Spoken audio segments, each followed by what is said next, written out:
ओम अतुलित बलधामं हेमशैलाभुदेहं दनुजवन कृशानं ज्ञानिनाम् अग्रगण्यं सकलगुणनिधानं वानराणां धीशं रघुपति प्रिय भक्तं वातजातं नमामि।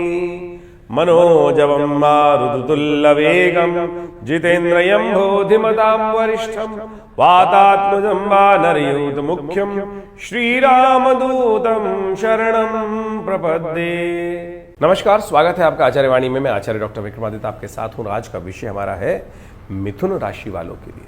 4 तारीख का दिन शनिवार का अवसर है। द्वितीया तिथि विद्यमान है। इस दिन वैशाख के महीने की द्वितीया है। वैशाख के कृष्ण पक्ष आरंभ हो चुका है।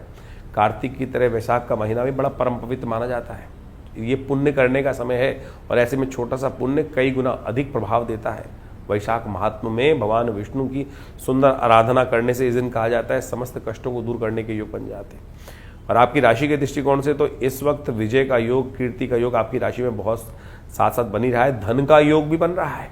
मंगल परिवर्तन कर चुका है और कहीं ना कहीं धन धान्य में वृद्धि करने के योग भी बनाता दिखाई दे रहा है। इस धन धान्य के लिए विशेष तौर पर आपके लिए परिवार का सहयोग भी आपको मिलने के चांसेस बन सकते हैं। बस थोड़ा विनम्रता, थोड़ी नम्रता को अपनाने का प्रयास करें। बृहस्पति आपकी राशि में चलने के कारण से थोड़ा सा प्रभाव ऐसा है कि आपका जो है वो आप दबने वाले नहीं हैं। थोड़ी विनम्रता का अपनाने का प्रयास कीजिए, बहुत अच्छा रहेगा। चीज़ों को विनम्रता के साथ अपना के विनम्रता से थोड़ी बात करने का प्रयास कीजिए तो आपके लिए बहुत अच्छा समय बन सकता है। थोड़ा आस्था जगा के रखिएगा। यदि नास्तिक बनोगे ना तो भाग्य सो जाएगा। ऐसा ग्रहों का योग है। समय को सदुपयोग करने का प्रयास कीजिए। शनिवार का अवसर है और शनि का खेल बहुत भयंकर स्वरूप से आगे आने वाले समय में बिगड़ने वाला है। शनि इन समस्त ग्रहों को बिगाड़ने वाले हैं। मंगल के साथ युति बनाकर सूर्य के साथ युति चली रही है। उदय होते ही देखिएगा तलवारें खड़कने वाली हैं, बम फटने वाले हैं और ऐसा योग आपकी राशि में बनता दिखाई दे रहा है। तो उसके लिए आपको पहले से तैयारी कर लेनी चाहिए। शनिवार का अवसर है, इसलिए इस संबंध में बात कर रहे हैं। तो आप एक काम करें, इस दिन कम से कम एक छोटा सा उपाय अवश्य करें शनि को प्रसन्न करने के लिए। शनि के मंत्र का 108 बार जप। ओम प्रांग प्रींग प्रोंग सह शनिश्चराय नमः। रुद्राक्ष की माला में बैठकर थोड़ी देर, माला लेकर और आसन पर बैठकर थोड़ी देर इसका जप कर लीजिए। कहीं ना कहीं यदि घर में किसी की राशि ये है और ऐसा योग बन रहा है तो ध्यान रखिएगा उसके निमित्त जब पंडित जी कर सकते हैं तो आप भी स्वयं कर सकते हैं। तो इस बात का ध्यान रखते हुए करना, आपके लिए मंत्र जप करना, भगवान का स्मरण करना सब प्रकार से कल्याण का योग बनाता है। बहुत सारे लोग हमारे पास आते हैं। बहुत बात, अभी कुछ दिन पहले एक व्यक्ति आई, संडे के दिन, रविवार के दिन कार्यक्रम में उपस्थित थी हमारे साथ। उसने अपना प्रश्न रखा कि मैं जो है भगवान का पूजन नहीं करती, मैं किसी गुरु का पूजन करती हूँ। गुरु जी का मंत्र ले रखा है, वही जप करता हूँ। तो मेरा कहना है आप लोगों से बस समझने की आवश्यकता है कि गुरु कौन है। गुरु जो है वो मार्ग दिखाने वाले हैं। रास्ते में साइन बोर्ड लगा होता है ना, साइन बोर्ड का कार्य होता है कि भाई इधर रास्ता जो है, मंदिर का रास्ता इधर है, सत्य का मार्ग इधर है, तुम इधर मत जाओ, इधर चलने का प्रयास करो। कोई बुद्धिमान व्यक्ति उस साइन बोर्ड के पास बैठता है, उस साइन बोर्ड को ही भगवान मान के बैठ जाएगा। अपने डेस्टिनेशन को, यानी उस मंजिल को, जो आपका आखिरी पॉइंट जहां पहुंचना है, वो साइन बोर्ड नहीं हो सकता है। साइन बोर्ड का अर्थ है आप जपने का प्रयास करें। तो आप इस बात को समझें, जो गुरुजन है वो तो परमात्मा का नाम जप कर रहे हैं।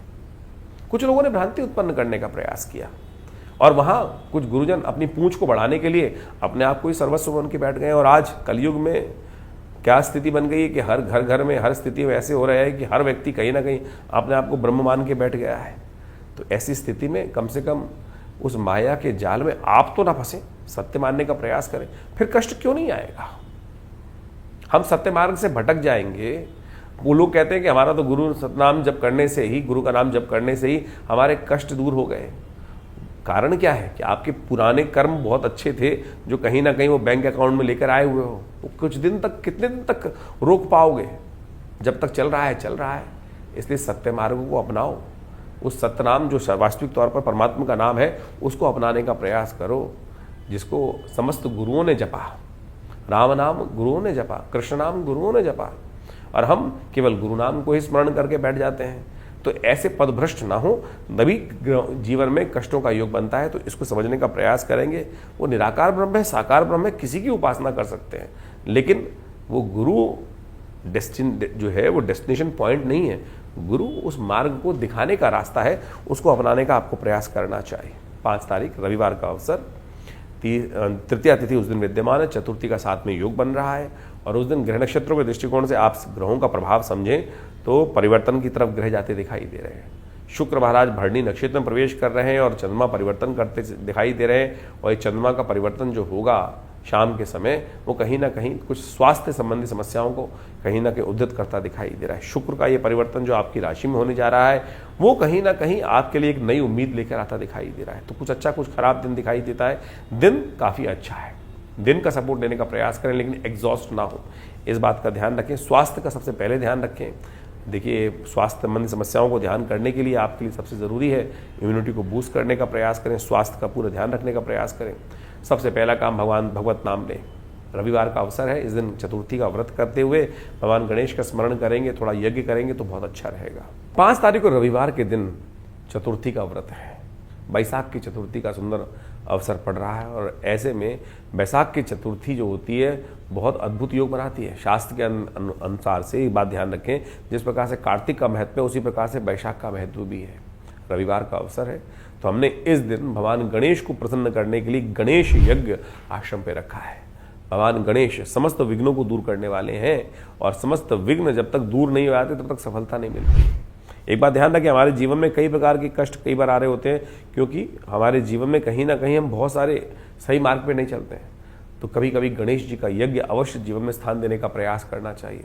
भगवान गणेश सर्वप्रथम पूज्य है। कहा गया है कि गणेश जी के जो 12 नाम स्तवन कर लेता है उसके जीवन से बहुत सारे कष्ट अपने आप चले जाते हैं। कहा गया सुमुखश्चैकदन्तश्च कपिलो गजकर्णकः लंबोदरश्च विक्टो विघ्ननाशो विनायक धूम्रकेतुर्गणाध्यक्षो भालचंद्रो गजानना द्वादशे तानि नामानि यः पठे शृणुयात् विद्यारम्भे विवाहे च प्रवेशे निर्गमे तथा संग्रामे संकटे चैव विघ्नस्तस्य न जायते। उनके जीवन में विघ्न नहीं आता है।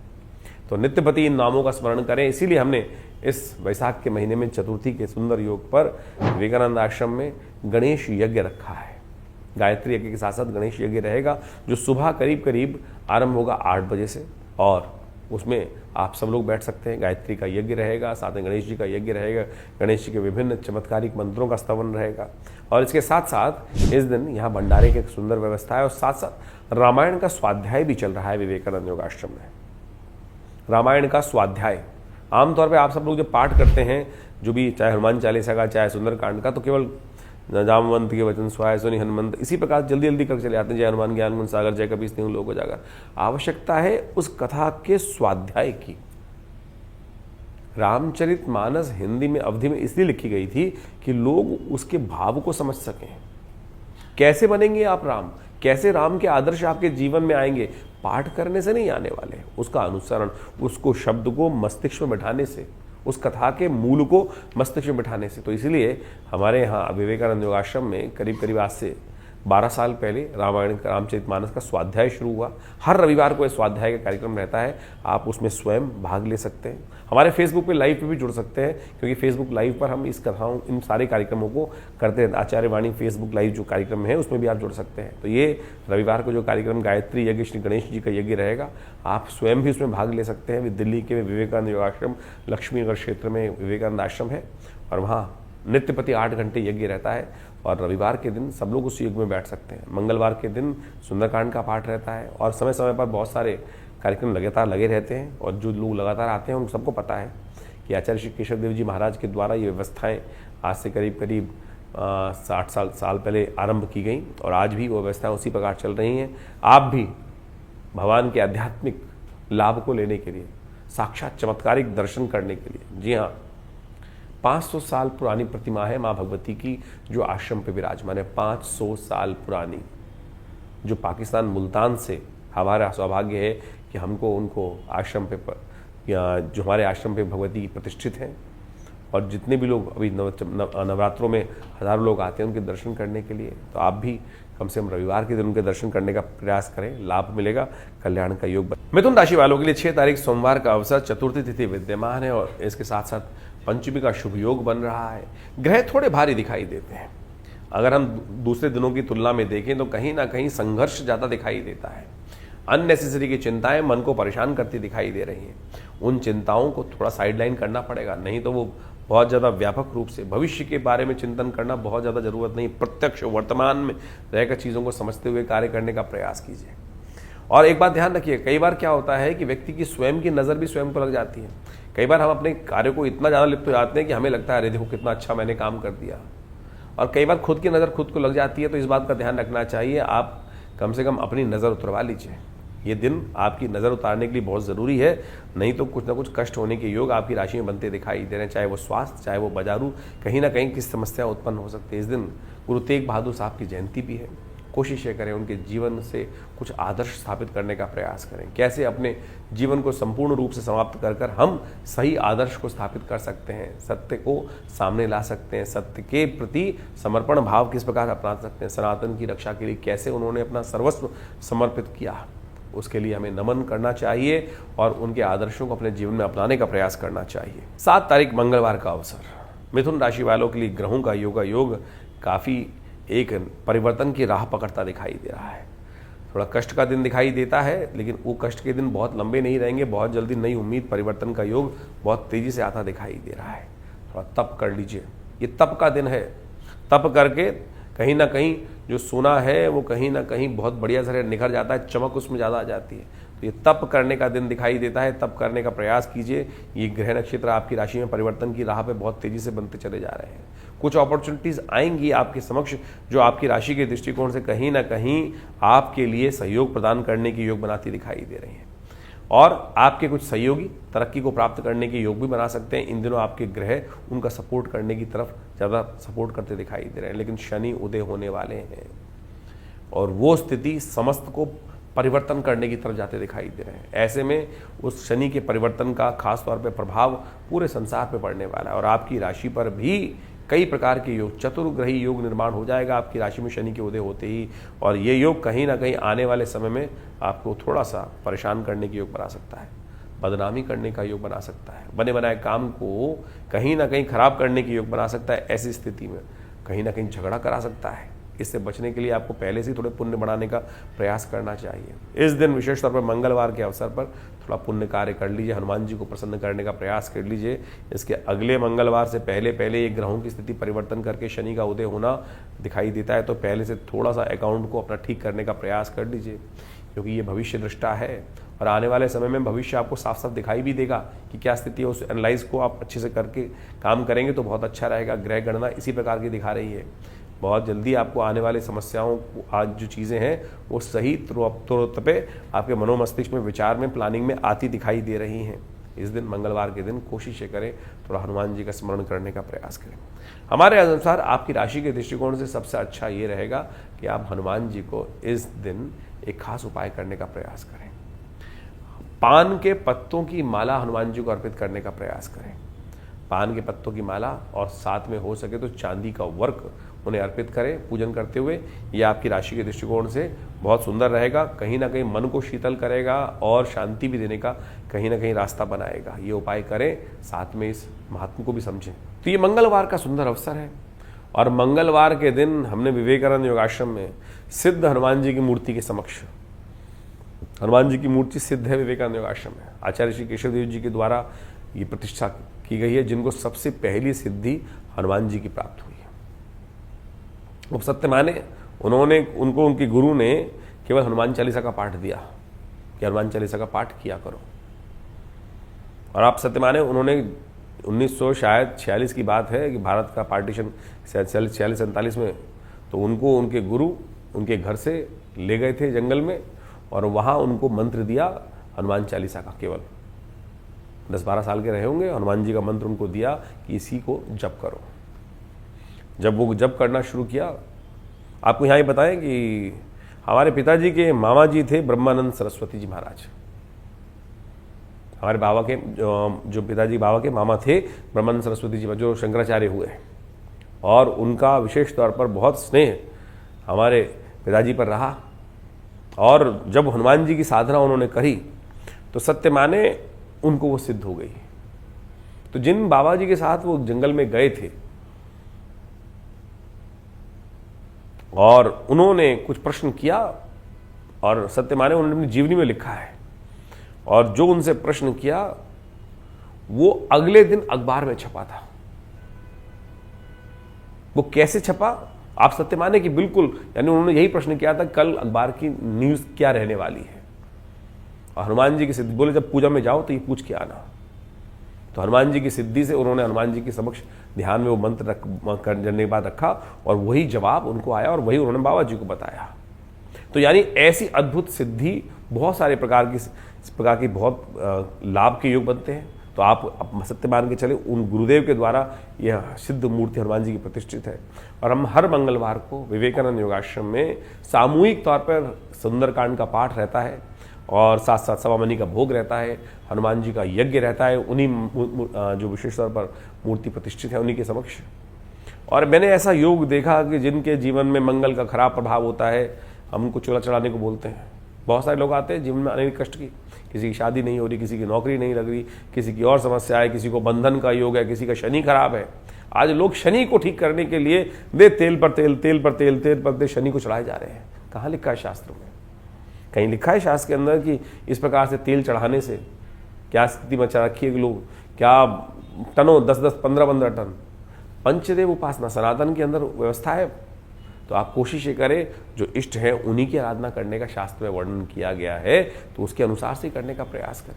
हमने देखा किसी की शनि की माता चल रही है, हनुमान जी को चूड़ा चढ़ाने को बोल दिया उनको, और सत्य माने कुछ और किसी चीज़ की आवश्यकता नहीं थी, केवल हनुमान जी की रक्षा से। और आप सबके जीवन में भी आपने भी 50 बार देखा होगा, लाखों बार, हजारों बार घटनाएं घटी होंगी, आपने हनुमान जी की कृपा प्राप्त होती है। तो प्रत्यक्ष देवता है। इसी एपिसोड में हमने उनकी पूरी कथा आपके समक्ष हनुमान जयंती के दिन वर्णन करी थी। तो आप सुंदर रूप से उनका सानिध्य प्राप्त करने का प्रयास करें। देखिए उनकी कृपा से आपके बहुत सारे कष्ट दूर होंगे। और इस मंगलवार पर हमने सुंदर रूप से आश्रम पर सुंदरकांड का पाठ रखा है, हनुमान जी का यज्ञ रखा है। वैशाख के महीने का सुंदर महीना, पुण्यों को बढ़ाने वाला महीना है। ये सुंदर योग जो बन रहा है, इस दिन विशेष तौर पर हनुमान जी की सुंदर आराधना करें। भगवान की कृपा से आपके कष्ट दूर होंगे, अद्भुत तौर पर होंगे। जागृत हनुमान जी की मूर्ति है और उनके समक्ष दर्शन करने से मनोकामना सिद्धि के योग बन जाते हैं। मिथुन राशि वालों के लिए 8 तारीख का दिन ग्रह गणनाओं के अनुसार से दिखाई देता है। बुधवार का दिन, षष्ठी तिथि इस दिन विद्यमान है और कीर्ति योग आपकी राशि में बनकर तैयार। और ये कीर्ति योग साधारण मत लीजिएगा। ये कीर्ति योग कई प्रकार की चीज़ों का आपके समक्ष सत्य सामने लाने का प्रयास करता दिखाई दे रहा है। कई बार क्या होता है कि हमें ऐसा आभास होता है कि आगे साथ ये घटना होने वाली है, उसका पूर्वाभास।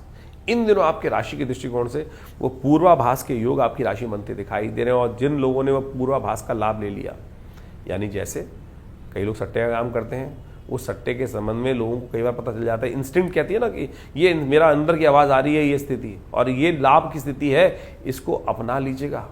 दाव लगाने का दिन है। आपकी राशि के दृष्टिकोण से कीर्ति योग, धन योग आपकी राशि में बन रहा है। जो दाव लगाएंगे वो कूद करके बाहर चले जाएंगे। अभी शनि उदय नहीं हुए हैं और कूद करके बड़े से बड़े झील को भी पार करने का योग आपकी राशि में बनता दिखाई दे रहा है। विघ्नों को दूर करने के लिए अवश्य कुछ सहारा चाहिए, देव कृपा चाहिए, और देव कृपा मिलेगी गणेश जी के नाम से। तो गणेश जी का वंदन करें, कृपा होगी, विघ्न दूर होंगे और सफलता आपके मार्ग में अवश्य मिलेगी। 9 तारीख का दिन बृहस्पतिवार का अवसर है, सप्तमी तिथि विद्यमान है और आपकी राशि के दृष्टिकोण से यदि देखा जाए तो दिन आपके लिए फेवर में दिखाई देता है। चीज़ें आपके फेवर में जाने की तरफ बहुत तेज़ी से बढ़ती दिखाई दे रहे हैं, लेकिन थोड़ा सा आवश्यकता है कि अपनी आस्था को दृढ़ रखें। इन दिनों आपकी आस्था ऐसी है कि कभी तो बहुत अच्छी हो जाती है, कभी तो आप दरवाज़ा खोल देते हैं और कभी बिल्कुल बंद कर लेते हैं।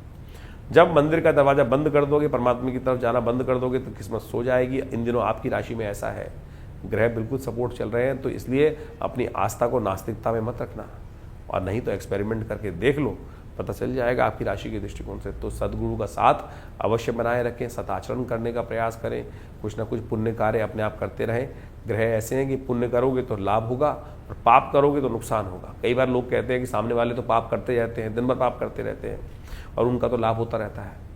आप मत करके देख लेना, कहीं ना कहीं आपकी राशि में इस वक्त ग्रह ऐसे हैं कि आपको ग्रह छोड़ने वाला नहीं है। पुण्य करने का प्रयास करो, पाप मत करना, गलत तरफ मत जाना। 10 तारीख शुक्रवार का अवसर, अष्टमी तिथि विद्यमान है और इस दिन एक महापरिवर्तन का योग बन रहा है। बुद्ध महाराज वहीं चतुर्ग्रही योग का निर्माण करने जा रहे हैं। जो स्थिति हमने आपको कार्यक्रम के आरंभ में बताई थी, वो स्थिति बनकर तैयार हो रही है। इस दिन शनि अगले दिन उदय होने वाले हैं और बुद्ध भी चतुर्ग्रही योग का निर्माण कर रहे हैं। ये कहीं ना कहीं मन में फ्रस्ट्रेशन दे देंगे, नीच के हो जाएंगे बुद्ध। इस दिन चंद्रमा परिवर्तन की तरफ जा रहा है और ये चंद्रमा का परिवर्तन कहीं ना कहीं दुविधा को उत्पन्न करता दिखाई देगा। सुबह अच्छी दिखाई देती है, लेकिन शाम आते आते कहीं ना कहीं ग्रहों की स्थिति बिगड़ने के योग बनते दिखाई दे रहे हैं। आने वाले समय में ग्रहों का योगायोग जिस तरफ ले जा रहा है उसके उपाय हमने आपको ज़रूर बताए हैं। कोशिश ये करें इस समय को सही समझने का प्रयास करें। शनि का उदय होना, मंगल के साथ जाके बैठना, सूर्य के साथ उनकी युति बनाना, बुध का वहीं अस्त अवस्था में हो जाना, बुध का जो है नीच अवस्था में जाकर बुध के साथ कहीं ना कहीं ये स्थितियां जो हैं ग्रहों को नेगेटिव तरफ आपकी राशि के दृष्टिकोण से ले आती दिखाई दे रही है। मिसमैनेजमेंट होने के योग बनते दिखाई दे रहे हैं, तो आपको थोड़ी आस्था बना के रखनी पड़ेगी, सही मार्ग पकड़ना पड़ेगा। शनि का उपाय लगातार करने की ज़रूरत है। शनि स्तोत्र पाठ, शनि मंत्र जप जितना ज़्यादा करेंगे, हनुमान जी का सहारा जितना लेंगे, उतना आपके लिए रक्षा कवच बनता रहेगा। ग्रहों की युति आपने अभी समझी कि जो आपके अप्रैल के आरंभ काल में आपकी राशि के दृष्टिकोण से आपने के कुंडलियों में बनी हुई है, लग्न के हिसाब से, राशि के हिसाब से बनी हुई है। लेकिन ओवरऑल प्लैनेटरी को इस वक्त समझने का प्रयास करें, क्या स्थिति हुई है। खर मास चल रहा है, सूर्य की शनि के साथ युति चल रही है, जिसके कारण से शनि अस्त चल रहे हैं। शनि अस्त जब चलते हैं तो अपने प्रभाव को धीरे धीरे कम कर देते हैं। कहीं ना कहीं उनका पूरा प्रभाव कहीं ना कहीं समय समाज के लिए कई कुंडलियों में देखा जाए तो बहुत अच्छा भी हो जाता है। लेकिन एक बात समझें, अब शनि उदय हो जाएंगे, मंगल शनि की युति बनकर तैयार हो रही है और ये मंगल शनि की युति जो है इस वक्त पूरे विश्व में कहीं ना कहीं आपदाओं को और ज़्यादा बढ़ाती दिखाई देंगी। और ये मंगल शनि की युति में यदि कहीं भी कुछ ना कुछ थोड़ा सा गलत स्टेप हुआ तो छोटी सी चिंगारी एक विस्फोट में कहीं ना कहीं परिवर्तन करने की योग बना सकती है। अब ज्योतिष के दृष्टिकोण से इस बात को समझना चाहिए कि ऐसा नहीं हो सकता कि पूरे विश्व में एक ही प्रभाव हर एक व्यक्ति को बने। कहीं एक कष्ट आता है, कोई बीमारी हुई, कि सारे लोग थोड़ी मर जाते हैं, सारे लोग थोड़ी कष्ट में आते हैं। कुछ कष्ट में बहुत ज़्यादा कष्ट में चले जाते हैं, कुछ कम कष्ट में होते हैं, कुछ बिल्कुल बच जाते हैं। कारण क्या है? कारण है हमारे द्वारा किए गए कर्म। शुभ हैं तो हमारे साथ कहीं ना कहीं कष्ट होने के योग बन जाएंगे। जितने ज़्यादा हमारे कर्मों का अनुसार से समय है, उसके अनुसार से कर्मों का प्रभाव है, वही प्रभाव हमको भोगना पड़ेगा। कर्म से ही प्रारब्ध बनता है, इस बात को हम समझ लें। बहुत सारे लोगों का मत ज्योतिष के दृष्टिकोण से रहता है कि जब होना ही है, इसी प्रकार से घटना है, तो फिर हमारे कुछ कर्म कुछ भी कर लें, सोच लें, उससे परिवर्तन का योग नहीं बनेगा। नहीं, बिल्कुल बनेगा, कर्म से बनेगा। शुभ कर्म से दुष्कर्म कट जाते हैं। हम ग्रह गणना बताते हुए आपको कुछ ना कुछ उपाय जरूर बताते हैं। उपाय करने से क्या होता है?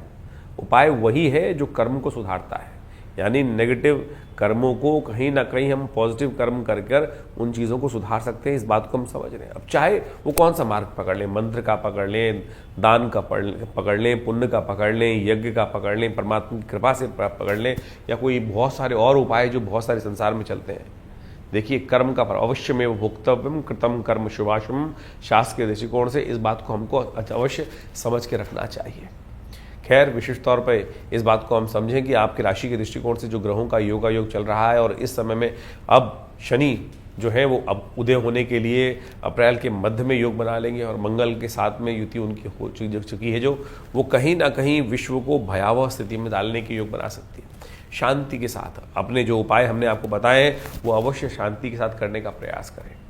और ये कर्म जो सही रूप से उपाय हम कर रहे हैं वो कहीं ना कहीं हमारे लिए छाते का काम अवश्य कर सकता है। छाते का, जी हाँ, परिस्थितियों को बदलने के लिए इतनी सामर्थ्य करने की आवश्यकता नहीं है कि बहुत बड़े व्यापक रूप से करें। छोटा सा छाता भी हम ले लेते हैं तो बारिश से, उस धूप से और कहीं ना कहीं उस डायरेक्ट इम्पैक्ट से हम अपनी रक्षा कर सकते हैं। इतना ही होगा कि जो छींटे हमारे पैरों पर आ जाएंगी, पूरा भीगने से हम बच जाएंगे, पूरा कष्ट में जो रेजिस हैं उससे कहीं ना कहीं हमारी रक्षा हो जाएगी। ये प्रभु का नाम, जो उपाय शास्त्र के दृष्टिकोण से बताए गए हैं वो इसी प्रकार से कार्य करते हैं। बहुत सारे उपाय शास्त्र में जगह जगह वर्णित रहते हैं। अच्छे से तो ये है, हम राशि के दृष्टिकोण से तो व्यापक तौर पे तो बहुत कुछ बता देते हैं आपकी राशि, आपकी लग्न के अनुसार से, लेकिन जन्मपत्री को अच्छे से विश्लेषण करना परम आवश्यक रहता है बहुत सारी चीज़ों में। लेकिन अब देखिए, 12 राशियों में तो एक बात समझें कि पूरा संसार विभाजित करने का एक तरीका है।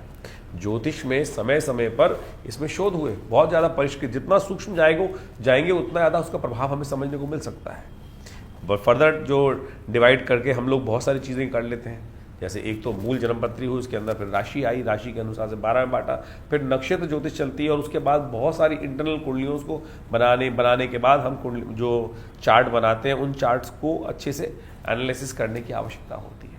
और उसको सही रूप से जान सकते हैं क्या कुछ किस प्रकार से घटने के योग बन रहा है। बहुत सारे लोग, अभी कुछ दिन पहले हमारे पास एक व्यक्ति का फ़ोन आया, वो जानना चाहते थे कि भाई क्या दिन पर दिन जो घटनाएं मेरे साथ किस साथ घट रही हैं वो जान सकते हैं। आप बिल्कुल जान सकते हैं। ज्योतिष के दृष्टिकोण से सपना भी आपको आ रहा है, उसका वर्णन भी शास्त्र मिलता है कि यदि सपनादि अवस्था में ग्रह होगा तो वही सपना आपको उसके प्रकार से दिखाई देगा। लेकिन उतना शोध, उतनी मेहनत जन्मपत्री पे करेंगे कैसे? किया जा सकता है बिल्कुल, उतना समय, उतनी इन चीज़ों को लिए आज हम सब एक संसार में रहते हैं और संसार की आपाधापी के अंदर समय किसके पास है। लेकिन अगर इतना माइन्यूटली स्टडी करने की ज्योतिष विज्ञान के अंदर ज़रूर व्यवस्था है, हम और आप उस पर कितना मेहनत कर पा रहे हैं, कितना टाइम दे पा रहे हैं। बहुत सारे लोग तो केवल एक्सपेरिमेंट, उपहास बढ़ाने के लिए ही कहते हैं नहीं बताइए हम कौन सपना आएगा। उतना डिटेल इंटरप्रिटेशन करने के लिए समय भी चाहिए, बहुत सारी चीज़ें चाहिए, लेकिन पद्धति बिल्कुल सही है ज्योतिष के दृष्टिकोण से। लेकिन इतनी माइन्यूट ना कोई करता है, ना इतना समय डिवोट करने का किसी के पास व्यवस्था रहती है। जो मूलतः ब्रॉडर कैटेगरी आपके पास है, जैसे सपोज उस व्यक्ति ने मुझसे प्रश्न किया कि मेरे को बुखार आया तो क्यों आया, क्या ये ज्योतिष के दृष्टिकोण से बता सकते हैं? अरे बिल्कुल बताया जा सकता है। हर रोज़ की घटना है। बड़े बड़े राजा लोग यही तो करते थे। जो राजा उनके मंत्रीगण थे उनके अनुसार से, महाराज विक्रमादित्य के समय में आप सोचें कि कितने व्यवस्था चलती थी। हमको ये एक ज्योतिष के अंदर बहुत विचित्र कथा चलती है, जिसके अंदर कहा जाता है कि महाराज विक्रमादित्य के दरबार में शनि और बृहस्पति दोनों पहुँचे और महाराज ने जो न्याय किया, सही न्याय किया, उसके अनुसार शनि रुष्ट हो गया। और शनि के शास्त्र के दृष्टिकोण से कहा जाता है कि शनि ने उनको शाप भी दिया कि जब मेरी दशा आएगी ना तब तुम्हें पता चलेगा कि शनि का प्रकोप क्या होता है। और जब उनकी शनि की दशा आने वाली थी, उनके राज ज्योतिषियों ने उनको बताया कि महाराज आपके ऊपर इस प्रकार की दशा खराब आने वाली है, उसके प्रभाव पूरे समाज पर पड़ेगा। तो कहा जाता है कि उतने समय के लिए महाराज विक्रमादित्य अपने राज्य को छोड़कर वानप्रस्थ में चले गए थे। जब वापिस आए और कहा जाता है जब वो गए तो कुछ काश्यापण अपने साथ ले गए थे, कुछ काश्यापण स्वर्ण की मुद्राएं अपने साथ ले गए थे कि जीवन यापन हो सके। एक जगह छोले खाने के लिए एक जो छोले वाला था उससे लिए और वहाँ 2 काश्यापण रख दिए। कहा जाता है समय इतना खराब था कि वो काश्यापण जो थे वो कोयले के बन गए और बर्तन मांजने पड़े, यानी बर्तन मांजने पड़े। ऐसी व्यवस्था जो अवस्था आ गई, तो ये मान के चले कि ज्योतिषियों ने तो बता दिया था सही, बदलने का सामर्थ्य किसमें? बदलने के लिए पुरुषार्थ सही रूप से, सही दिशा से करने की आवश्यकता है, यानी जाना जा सकता है जो व्यक्ति का। लेकिन उतना व्यवस्था बनाइए, पालिए बहुत सारे विद्वानों को और उनसे व्यवस्थाएं से, गणनाओं से सीखें। बड़े बड़े लोग हैं आप सब लोग, उसकी व्यवस्था करने का प्रयास करें। लेकिन लोग करना नहीं चाहते कोई व्यवस्था, केवल लोग अपने लिए जानने के लिए प्रश्न चिन्ह लगाकर दूसरे को केवल इस भाव के नहीं सब गलत है, हमें तो बता के दिखाओ तो हम चमत्कार देखें तब जाने। चमत्कार से कुछ नहीं होता है। ज्योतिष की गणनाएं, विवेचनाएं हैं और उनको सही रूप से समझकर बिल्कुल प्रत्यक्ष प्रभाव से, लाखों वर्षों से ज्योतिष की गणनाएं बिल्कुल ठीक है। हमें आपको समझाने की या किसी व्यक्ति को समझाने की बिल्कुल आवश्यकता नहीं है। वो सामने वाला जो व्यक्ति प्रश्न चिन्ह कर रहा है ना, स्वार्थी है, स्वार्थी है। अपने स्वार्थ की हींग लगे ना फिटके, रंग चौका चाहता है, करना कुछ चाहता नहीं। सारा का सारा दारमोदारा जो है वो ज्योतिष विज्ञान के ऊपर डाल देता है। बताओ मुझको, बताओ क्या होगा, कैसे होगा। क्यों बताए ज्योतिषी आपको? उसके लिए एक व्यवस्था है, उसको पालन करने का प्रयास करें। खुद सीखिए, कोई दिक्कत नहीं। आप सीख सकते हैं। किसी के प्रश्न में है तो पहले खुद पढ़ तो सही। अगर पढ़ेंगे, अध्ययन करेंगे तो सब जितने प्रश्न हैं उनका समाधान बहुत बढ़िया रूप से जान सकते हैं। जिस व्यक्ति के ज्ञान पर डिपेंड करता है। सकल पदार्थ हैं जग माही, कर्महीन पुरुष पावत नाही। ये बात अच्छे समझ लेना चाहिए। तो हम इस उदाहरण को आपके समक्ष लिए उपस्थित कर रहे हैं कि बात हमारे बीच में हुई तो हमने ये बात रखी कि बहुत सारे लोग, हर एक कोई लिख के भेजता है कभी कुछ कि हम तो जानना ही चाहते हैं, हमें बता ही दीजिए आप। उसकी व्यवस्थाएं हैं बिल्कुल, बहुत सारी चीज़ों को सही रूप समझकर। और सत्य माने, हमने लाखों लोगों के साथ हमारा संपर्क है। दिल्ली में आश्रम चल रहा है इतने पुराने वर्ष सालों से, पिताजी के साथ कितने साल से, 1980 से तो मुझको होश है कि मैं कितने हजारों लोगों को बताया, सही समझाने का प्रयास किया। नहीं समझता आदमी, जब गड्ढे में गिर जाता है तब वापस आता है और बताता है कि महाराज आपने बताया था, मैं समझा नहीं उस वक्त। तो ऐसा ना करें, ऐसी स्थिति नहीं। बहुत सारे लोगों को, चाहे विवाह का संबंध है, चाहे बिजनेस का संबंध है, बहुत सारे लोगों को, मेरे को याद है कि जिस प्रकार से हमने बहुत सारे लोगों को समझाने का, सही मार्ग में डालने का, हाथ पकड़ के बताने का, सही मार्ग में बताने का प्रयास किया, लेकिन समझ में नहीं आता। उस वक्त तो कहेगा आप ही गलत हैं, कुछ नहीं है, कुछ नहीं होता ये। तो ऐसी स्थितियां एक नहीं है। यदि उदाहरण देना शुरू करूं तो एक के बाद एक हजारों उदाहरण उपस्थित हो जाएंगे, हजारों लोगों के नाम बता दूंगा कि बता देंगे हम आपको कि जितने जितने लोगों ने उस बात को जो कटाक्ष किया, और बाद में आज से नहीं, पिताजी के जमाने से हम ये देखते आए हैं कि ऐसे ऐसे लोग उद्भट विद्वान, पिताजी मंत्र से अग्नि प्रज्वलित करते थे। 1957 में या 1953 में, शायद 1953 के अंदर स्टेट्समैन अखबार ने एक आर्टिकल छापा, फ्रंट पेज पे हमारे पिताजी का फोटो छपा। दिल्ली के एक राउज एवेन्यू उन दिनों रोड होती थी जहाँ पर आज बीजेपी का ऑफिस है, वहाँ उन्होंने यज्ञ किया और मंत्र से अग्नि को उपस्थित कर दिया। नेताजी खड़े हो गए, बोले मुझे जला के दिखाओ, तब मालूम है चमत्कार होता है। आप माने अगर ये चमत्कार दिखाने के लिए, जबकि स्टेट्समैन ने जब छापा तो वहाँ पर साइंटिस्ट बैठे थे, बड़े बड़े लर्नेड स्कॉलर्स बैठे थे, और उन सबके समक्ष वो बात की गई। ऐसे बहुत सारे लोग उत्पन्न होंगे जो कटाक्ष करना चाहते हैं। भारतीय संस्कृति चमत्कारों से परिपूर्ण है और इस बात को हमको समझ लेना चाहिए। तो आप ये बात मान के चलें कि बिल्कुल शास्त्र में जो जो विधान लिखे हैं, जो जो विज्ञान के बारे में, चाहे मंत्र विज्ञान, यज्ञ विज्ञान, सब चीज़ें लिखी हैं, वो कहीं ना कहीं पूर्ण परिष्कृत हैं, पूरी व्यवस्थाओं को सही रूप से रखती हैं, लेकिन आपको स्वयं उस पर कार्य करने की आवश्यकता है। आश्रम पे बहुत सारे कार्य लगातार चलते हैं। आज भी नित्य 8 घंटे यज्ञ चलता है, पूरा बहुत बड़ा विवेकानंद नेचुरोपैथी हॉस्पिटल चल रहा है, आयुर्वेद का, योग का, और हम रोज प्रति देखते हैं बहुत सारे लोग अपने उससे लाभ लेते हैं और ठीक होते हैं। लेकिन आपको अपने कर्मों को ठीक करना पड़ेगा, सही कर्म। ज्योतिष, हमारा जो मत है वो ज्योतिष में व्यवस्थाओं को सही करते हुए हम कर्म ठीक करें। मंत्र विज्ञान, परमात्मा की आराधना, ये सब कर्म को ठीक करने का रास्ता है। दान पुण्य इत्यादि जो भी कर्म है वो पुण्यों को ठीक करने के। इतने उत्सव आ रहे हैं, एक के बाद एक उत्सव आते हैं, हम आपको आमंत्रित करते रहते हैं। बहुत सारे लोग तो प्रश्न कर देते हैं, बहुत सारे लिख के भी लगा देते हैं कि पब्लिसिटी है। अरे लोगों को सही तरफ लगाना, पब्लिसिटी करना कोई खराब नहीं है।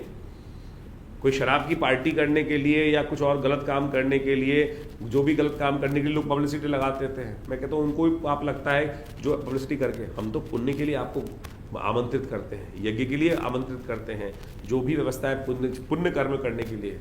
आप जो कर्म करेंगे उससे कहीं ना कहीं समाज का भी प्रभाव होगा। सही जगह सही कर्म करने के लिए हम ये व्यवस्थाएं चलाने का प्रयास कर रहे हैं। आश्रम में जैसा हमने कहा, आपको नित्य प्रति 8 घंटे यज्ञ होता है। रविवार को उसमें सब लोग बैठ सकते हैं और कोई दान पुण्य नहीं मांगते हैं आपसे, कोई दान थोड़ी मांगते हैं हम उस यज्ञ में बैठने के लिए। बहुत सारे लोग करते हैं जी, भूल जाते हैं, हम सामग्री के पैसे भी तक नहीं लेते किसी से। आश्रम व्यवस्था करता है कि सब लोग आए, भंडारा भी खाएं, बिल्कुल चखाए आते हैं, और किसी से कोई दान की पर्ची तक नहीं काटी जाती आश्रम से। भगवान की कृपा से ये व्यवस्थाएं पिछले करीब करीब 70 सालों से तो चली रही हैं। तो आप समझें कि आप इस सही मार्ग पर चले तो आपके जीवन के कष्ट बिल्कुल ठीक होने के योग बन जाएंगे। तो इसलिए कटाक्ष करना छोड़ें। सबसे पहले कटाक्ष, आज इस भाव को हमने आपके समक्ष इसलिए रखा कि कई लोगों ने, कई अभी नवरात्र गए हैं, नवरात्रों में कितने लोगों ने बैठ के एक साथ यह किया, आए सब लोग बैठ के भंडारा भी किए, भगवती के दर्शन किए। माँ भगवती राष्ट्रीय विग्रह जो आश्रम पर विराजमान है वो 500 साल प्राचीन शिव विग्रह है। पाकिस्तान मुल्तान से 1947 में तो आश्रम पे आया भगवती का वो शिव विग्रह। उन्हीं के सानिध्य में बैठकर ये कार्यक्रम सुंदर रूप से होता है। गौशाला का सुंदर कार्यक्रम, गौ सेवा के कार्यक्रम चलते हैं। समाज में क्या स्थिति है हम आपको बताएं। समाज में ऐसी बुरी स्थिति है, और सबसे बड़ी विचित्र स्थिति हमारे अंदर, अपने हमारे समाज में।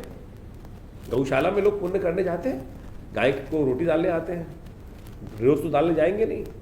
आप समझो, मैंने ऐसी व्यवस्था अपने आश्रम में देखी है कि महाराज आ रहे हैं खाना डालने के लिए, 1 हफ्ते पुरानी रोटियां उठा के लेके आ रहे हैं और गाय को खिलाने जा रहे हैं। रोक दिया कि भाई क्या लग रहा है, पूरी लगी रोटी डाल रहा है। बोला नहीं जी, टाइम मिला 3 दिन से, 3 दिन से टाइम नहीं मिला। तो भाई तेरे को टाइम नहीं था, गाय की सेवा करने का शौक है तो व्यवस्था बना। 3 दिन से गाय भूखी रही थी तेरे लिए, उसके बाद रोटी कूड़े में फेंकने के बजाय गाय को डाल दिया। पुण्य हो रहा है? पुण्य नहीं हो रहा है। यह स्थिति है वास्तविक तौर पर। यही लोग करते हैं कहीं ना कहीं। गाय, जो उपाय बताया जाए, गाय को जीव मान के बैठे, जीव नहीं मान रहे आप। तो आप बताइए, कोई आपके घर में कोई व्यक्ति आपको 3 दिन बासी रोटी खिला दे, भूख लगी हुई रोटी, तो क्या आप क्या करेंगे उसको? बेचारी गौ निरीह प्राणी कुछ नहीं बोल रही है, और उसको ठीक करने के लिए फिर व्यवस्था बनाओ। ये तो हमारे समाज की स्थिति है। फिर कहते हैं कष्ट जीवन में क्यों आते हैं? कहीं ना कहीं तो स्थितियां हमने ही अपने कर्मों से बिगाड़ी है। तो कोशिश ये करें इस बात को सही समझने का प्रयास करें, अन्यथा ना लें तो बहुत अच्छा रहेगा। प्रश्न चिन्ह करने से पहले कुछ बातें अवश्य, जो प्रमाणित बातें हैं उनको सही रूप से हम अवश्य अपने जीवन में स्थान देने का प्रयास करें। देखिए संसार में बड़ी विचित्र स्थिति है, तो आप अपने आप को ठीक करने के लिए बहुत सारी चीजें, यहाँ कटाक्ष का समय चल रहा है, आज पूरे विश्व में स्थिति देखें, और यही मंगल शनि का टकराव की स्थिति है। सूर्य के कारण से जो खरमास चल रहा है, इसके कारण से मन में कहीं ना कहीं इस समाज में जो अच्छे से अच्छे व्यक्ति हैं, खराब से खराब व्यक्ति हैं। इसलिए कोशिश करो अपने को पुण्य वाले अच्छे लोगों के बीच में संगति में डालने का प्रयास करो। गलत लोग, मजाक उड़ाने वाले, किसी ना किसी प्रकार से उपहास करने वाले लोग, समाज का उपहास उठाने वाले, वो कुछ नहीं करेंगे समाज को, ना समाज को उठाएंगे ना आपको उठाएंगे। आज जिसके पास भी बैठेंगे वो कहीं ना कहीं समाज को गलत तरफ ही ले जाने का प्रयास करेंगे। तो इसलिए कोशिश ये करें, जैसे पुराने ज़माने में कहावत थी ना कि एक खराब सेब पूरी बकेट में बैठे जितने भी सेब हैं उन सबको सड़ा देगा। तो इसलिए ऐसे लोगों के साथ बिल्कुल ना बैठे कि जो आपके अंदर कहीं ना कहीं दुर्भावना डालने का प्रयास करते हैं, जो पुण्य कार्य करने की तरफ आपको अग्रसित करें, आगे ले आने का, जो आत्म को उत्थान करने का आपकी तरफ ले जाने का प्रयास करें, आपको बढ़ाने का प्रयास करें, तो वही उनके साथ बैठने का प्रयास करें। तो आपका कल्याण होगा, समाज में आप सही मार्ग पर चलेंगे। धन्यवाद।